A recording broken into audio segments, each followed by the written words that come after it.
की जो परिस्थिति है, जिस तरह का बयान है, इसका मतलब कि नीतीश कुमार के नेतृत्व में लोग चुनाव लड़ेंगे, उनको धोखा देंगे।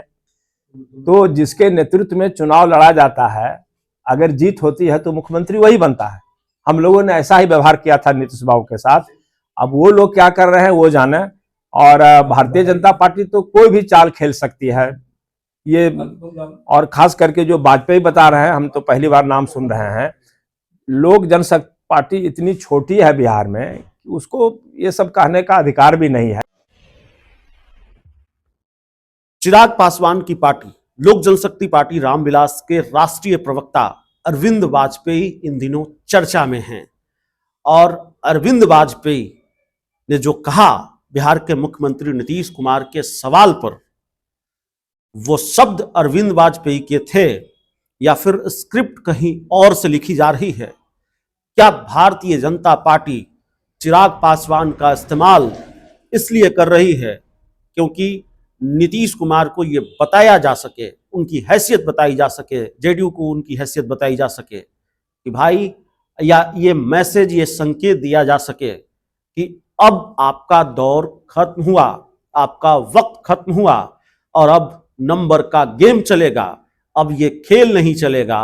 अब ये गेम नहीं चलेगा कि आपके पास 43 और 45 विधायक हों और मुख्यमंत्री आप हो जाएं। दरअसल चिराग पासवान की पार्टी लोक जनशक्ति पार्टी रामविलास के राष्ट्रीय प्रवक्ता हैं अरविंद वाजपेयी। एक टीवी डिबेट के दौरान अरविंद वाजपेयी से यह सवाल पूछा जाता है कि 2025 के विधानसभा चुनाव नतीजों के बाद क्या मुख्यमंत्री नीतीश कुमार ही होंगे? और जाहिर है जिस बात की उम्मीद थी हुआ यही। अरविंद वाजपेयी ने गोलमोल जवाब दिया, और बल्कि गोलमोल जवाब नहीं दिया, एक तरह से जेडीयू के लिए झटके के संकेत दिए, नीतीश कुमार के लिए झटके के संकेत दिए।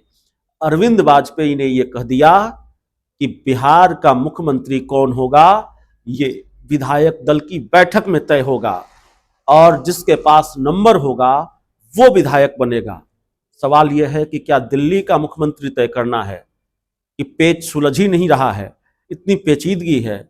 नीतीश कुमार के मुख्यमंत्री बनाने का सवाल है, जो कई दशक से मुख्यमंत्री हैं, और तय होता है किसी भी गठबंधन में कि नीतीश कुमार ही मुख्यमंत्री होंगे। लेकिन अरविंद वाजपेयी के बयान पर सियासी भूचाल बिहार में है, बिहार की राजनीति में गर्माहट बढ़ी हुई है।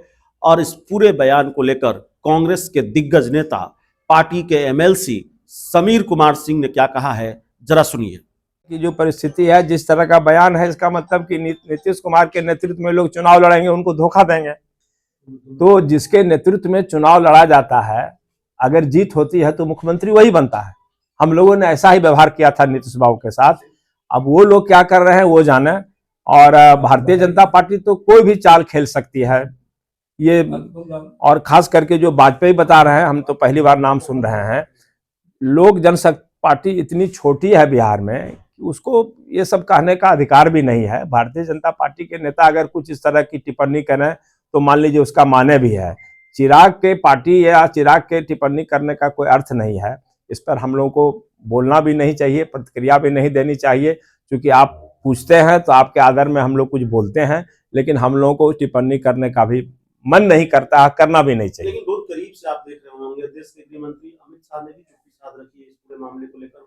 एक इंटरव्यू में जब उनसे पूछा गया तो उन्होंने कहा पार्लियामेंट्री बोर्ड की बैठक तय करेगी कौन मुख्यमंत्री होगा, इसके नेतृत्व में चुनाव लड़ा जाएगा। अभी तक उस चुप्पी को खत्म नहीं किया है अमित शाह। देखिए, भारतीय जनता पार्टी चूंकि बिहार में मजबूत नहीं हो पाई है, उसके पास कोई ऐसा नेता नहीं है जिसके जरिए वो संगठन का विस्तार कर सकें और जमीन पर मजबूत हो सकें।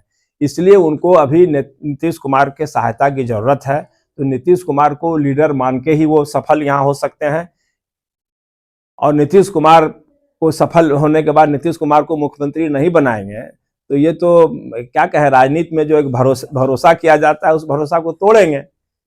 हो सकता है ये भी चाल हो कि अपने नहीं बोल रहे हैं, चुप्पी लगाए हुए हैं, और अपने सहयोगी पार्टी, छोटी पार्टी जो है उससे बुलवा रहे हो, ये भी हो सकता है।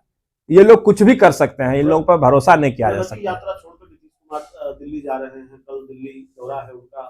उनके दिल्ली दौरे को कैसे देखते हैं? प्रगति यात्रा छोड़कर अचानक दिल्ली दौरा, प्रधानमंत्री बिहार आने ही वाले हैं। कुछ हो सकता है वो बिहार के संबंध में बात करने जा रहे हों, या ये भी हो सकता है कि कुछ गठबंधन के सवाल पर बात करने जा रहे हों। अब वो तो दिल्ली मुख्यमंत्री हैं, कब जाएंगे क्या करेंगे इस पर तो हम लोगों की कोई नज़र नहीं लगी रहती है। लेकिन हम यही कहेंगे कि जब जाएं दिल्ली तो बिहार के बेहतरी के लिए जाएं, तो हम लोग भी उनको धन्यवाद देंगे। लेकिन सिर्फ अपने स्वार्थ के लिए जाएंगे, अपने राजनीतिक लाभ के लिए जाएंगे, तो उससे कोई हम लोग को रुचि नहीं है। हम लोग तो रुचि है कि कोई मुख्यमंत्री रहे, बिहार के विकास के लिए तत्पर रहें, सक्रिय रहें, तो हम लोग शुभकामना देंगे।